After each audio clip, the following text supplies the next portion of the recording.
because of your belief. You come to God because of your love. You come to God because you trust Him. You come to God because you love Him. You come to God because you honor Him. Not necessarily because of what you want to get from God. How can we contend for the fulfillment of our prophecy?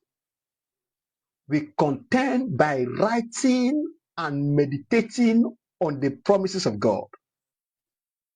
By writing down and meditating on the promises of God, on the word of God, on the instructions of God.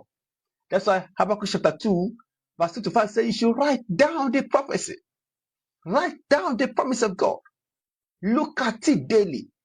That the person that run, that the person that received this prophecy will continue to remind himself to walk towards the fulfillment of this prophecy, knowing that God has gone before him to make a way where there seems to be no way for the speedy fulfillment of his promises.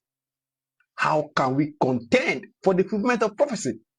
By praying fervently over the promises of God.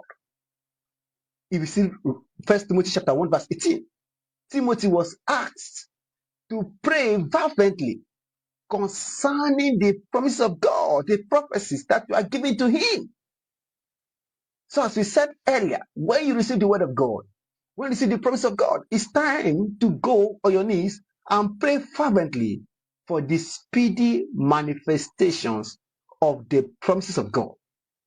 It's not time to play around. How can we contend for the prophecies of God, for the promise of God?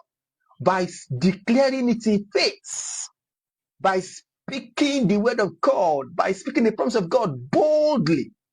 2 Corinthians chapter 4 verse 13, he said, we believe and therefore we speak.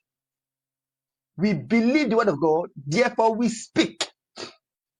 So your speaking is an act of faith, an obvious manifestation of your faith in the word of God you have received.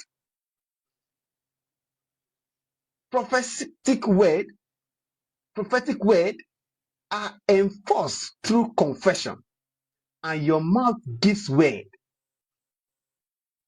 to the word of God, even as you speak.